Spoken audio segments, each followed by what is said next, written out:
বৃদ্ধ লোকটিকে তার সমস্ত জমানো পুঁজি দিয়ে একটি নকল প্রাচীন নিদর্শন কিনতে দেখা গেল। তার প্রতিবেশী তাকে স্পষ্টভাবে সতর্ক করেছিলেন যে এটি জাল, কিন্তু বৃদ্ধটি ভেবেছিলেন প্রতিবেশী হয়তো সেটি হাতিয়ে নেওয়ার জন্য তাকে ঠকাচ্ছেন।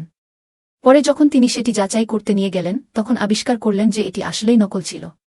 এদিকে তার সন্তানের অস্ত্রোপচারের জন্য জরুরি ভিত্তিতে টাকার প্রয়োজন ছিল। নকল বস্তুটি কেনার পর পরিবারের কাছে মাত্র $1 অবশিষ্ট ছিল। দয়ালু প্রতিবেশী যখন এই সংকটের কথা জানতে পারলেন, তিনি তার ভাই এবং ওই প্রাচীন জিনিসের দোকানের মালিকের সাথে একটি পরিকল্পনা করলেন। তারা সিদ্ধান্ত নিলেন বৃদ্ধ লোকটিকে সাহায্য করার জন্য নকল জিনিসটিই তার আসল দামে কিনে নেবেন, যাতে তিনি বিপদ কাটিয়ে উঠতে পারেন। কিন্তু মালিক যখন টাকা দেওয়ার প্রস্তাব দিলেন, বৃদ্ধ লোকটি আবারও সন্দেহপ্রবণ হয়ে উঠলেন। তিনি ভাবলেন এটি নিশ্চয়ই তার মূল্যবান সম্পত্তি কেড়ে নেওয়ার কোনো নতুন চাল। তিনি নকল জিনিসটি শক্ত করে আঁকড়ে ধরে সেখান থেকে চলে গেলেন। পরের দিন তিনি গোপনে আবার দোকানদারের কাছে ফিরে গেলেন এই আশায় যে তিনি এটি আরও চড়া দামে বিক্রি করতে পারবেন।